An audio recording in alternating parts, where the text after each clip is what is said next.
Bismillahirrahmanirrahim. Assalamualaikum warahmatullahi wabarakatuh. Para jamaah Al-Asraniyah yang selalu dirahmati oleh Allah, amin ya Allah ya Rabbal Alamin. Itu ya yang selalu kita harapkan kepada Allah akan rahmat, rahman rahim, kasih sayangnya Allah yang Allah berikan kepada kita. Baik, kita ngawitan lagi ngajinya ya. Bismillahirrahmanirrahim. Bismillah, alhamdulillah, wassalatu wassalamu ala rasulillah. Secara normalnya Allah memberikan rasa nafsu birahi terhadap seseorang, ya. Dan memang secara alamiahnya, secara normal itu yang dikehendaki oleh Allah. Dan sebetulnya itu bisa menjadikan suatu hikmah, bahkan kalau kita mensalurkannya terhadap yang diridhoi oleh Allah, ya berarti lewat pertikahan, maka hal itu akan menjadikan suatu ibadah. Tetapi yang menjadikan permasalahan bagaimana jika nafsu birahi itu tidak kita bisa salurkan terhadap sesuatu yang diridhoi oleh Allah dikarenakan banyak alasan. Misalkan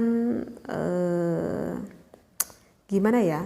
Misalkan orang tersebut bermain dengan bisa dikatakan sebuah boneka, mungkin bisa paham di sini boneka apa ya? Boneka mainan pemuas, ataupun yang tidak berbentuk boneka, ya, ataupun alat bantu pemuas tersebut.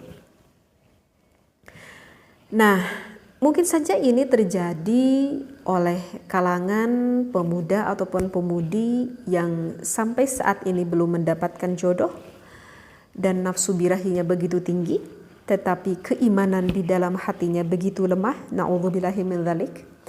Ataupun hal ini mungkin saja bisa terjadi sudah punya pasangan, artinya sudah punya suami ataupun sudah punya istri, tetapi dengan satu situasi, dengan berbagai alasan, mungkin salah satu alasannya dikarenakan LDR, mungkin dikarenakan jauh dengan istrinya sehingga pulangnya itu 1 tahun sekali, sehingga tidak ada cara yang lain daripada aku berzina misalkan, ya, sehingga aku menggunakan boneka ini. Nah, yang menjadikan pertanyaannya, ini pertanyaannya ya, bagaimana kalau misalkan ada kasus seseorang yang melakukan hal ini, misalkan laki-laki nih, cowok gitu ya permasalahannya. Gimana kalau misalkan seorang laki-laki melakukan hal ini terhadap boneka ini, tetapi tidak sampai mengeluarkan air nutfah. Oke, itu pembahasannya. Tetapi tidak sampai keluar air nutfah. Apakah itu tetap wajib melakukan mandi besar atau tidak? Sedangkan boneka itu dirancang seperti manusia, ada lubangnya percis seperti manusia dan sudah masuk, tetapi gak sampai keluar air nutfahnya. Apakah itu mewajibkan melakukan mandi besar atau tidak? Baik, maka di sini saya membawa kitab, ada di keterangan di dalam kitab Inaratud Duja pada Shahifah 214. Baik, bismillahirrahmanirrahim. Bismillah, alhamdulillah, wassalatu wassalamu ala rasulillah. Di dalam kitab ini ada soal, ada pertanyaan.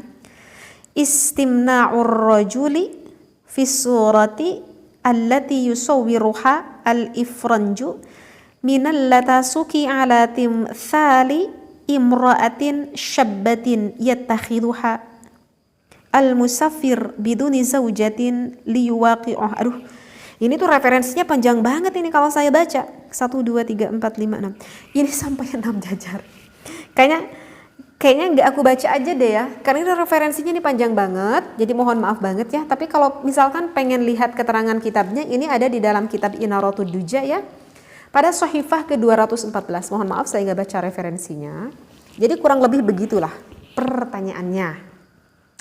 Maka jawabannya, apakah wajib melakukan mandi besar atau tidak? Maka jawabannya, dikarenakan tidak mengeluarkan air nutfah, maka tidak mewajibkan mandi besar. Loh, kenapa teh gak mewajibkan? Itu kan tetap masuk. Bahkan itu bentuk bonekanya itu mirip banget. Bahkan pernah baca di artikel, katanya kalau mau beli boneka itu, mukanya itu bisa dipesan sesuai permintaan kita, ya. Misalkan mukanya itu pengen mirip banget dengan istri kita, atau mukanya itu misalkan pengen mirip dengan artis misalkan yang begitu cantiknya misalkan, bisa seperti itu gitu.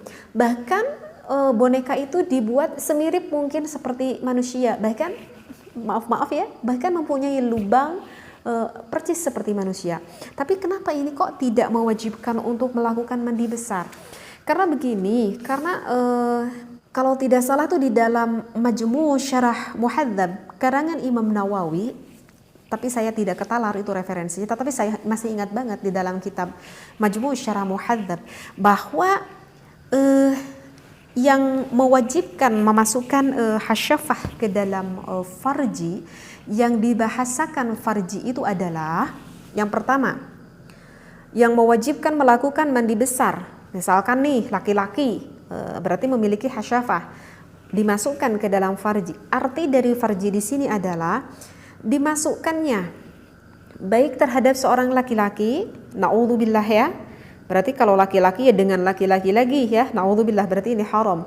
Ataupun dimasukkannya terhadap seorang perempuan, ya, mau laki-laki ataupun perempuan, kalau udah masuk wajib melakukan mandi besar. Yang keduanya, lubangnya mau lubang yang depan ataupun lubang yang belakang, kubul ataupun dubur, ya, maka itu tetap wajib melakukan mandi besar.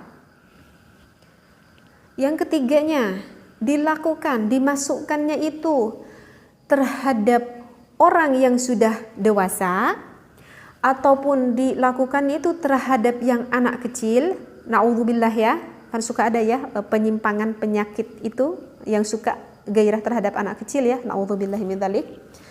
Ataupun dilakukannya itu apakah terhadap orang yang gila ataupun apalagi ya, khunsa. Khunsa itu adalah yang dilahirkan oleh Allah tetapi mempunyai dua alat kelamin, ya, alat kelamin laki-laki punya, alat kelamin perempuan punya ketika dilahirkan seperti itu. Tetapi biasanya khunsa itu lebih cenderung ke salah satu, ya. Biasanya yang fungsi yang lebih normal itu biasanya lebih cenderung ke salah satu gitu. Dan yang dinamakan khunsa ini bukan laki-laki menyerupai perempuan atau perempuan menyerupai laki-laki, bukan. Tapi sekali lagi yang namanya khunsa itu adalah ketika dilahirkan memang Allah memberikan dua alat itu terhadap orang tersebut. Terus apalagi? Dilakukannya itu terhadap orang yang masih hidup, ya iyalah. Bahkan terhadap orang yang sudah meninggal, na'udzubillah. Dalam referensi kitab ada berarti kemungkinan pada kenyataannya ada, ya, yang menzinahi orang yang sudah meninggal. Dan di dalam referensi kitab juga saya pernah menemukan penggali kubur yang melakukan hal itu. Ataupun dimasukkannya itu ke lubang depan ataupun ke lubang belakang milik manusia ataupun lubang depan belakang milik hewan. Ada yang udah aneh-aneh lagi gitu ya, ini ya. Misalkan ke sapi gitu ya, karena sapi kan besar misalkan. Dan dilakukannya itu apakah jawaz, ya dibolehkan berarti kepada pasangannya ya, kepada istrinya, ataupun dilakukannya itu dikarenakan memaksa, berarti ini melakukan itu ya, memperkosa, udah memperkosa dolar konengnya, bisa dolar konengnya, ontong lah. Ataupun dilakukannya itu secara memaksa kepada wanita yang lain, ataupun dilakukannya itu dikarenakan suatu keharaman, berarti ini perzinahan ya, naudzubillahi min dzalik. Nah, di dalam kitab Syarah Muhadzab itu yang mewajibkan kita melakukan mandi besar. Di dalam kitab Syarah Muhadzab itu tidak dikatakan kalau misalkan terhadap boneka ataupun alat bantu itu.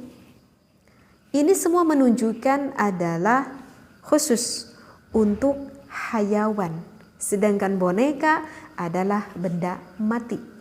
Oleh karena itu tidak mewajibkan untuk melakukan mandi besar. kecuali ketika melakukan hal itu terhadap boneka ataupun alat bantu yang lainnya sampai mengeluarkan air nutfahnya, baru itu mewajibkan mandi besar. Dan mungkin para jamaah Al-Asran juga sudah mengetahuinya bahwa hukumnya itu adalah apa? Ya, hukumnya itu adalah diharamkan. Sekali lagi, jika kalian bergaul dengan boneka ataupun alat bantu apapun itu, LDR lah alasannya, tetap sama. Hukumnya diharamkan. Semoga Allah selalu melindungi kita dan semoga Allah selalu menjaga baik akan pasangan kita, sehingga di dalam kita berumah tangga bisa saling memberikan keindahan kepada pasangan kita masing-masing. Wallahu a'lam wa billahi taufiq wal hidayah. Wassalamu alaikum warahmatullahi wabarakatuh.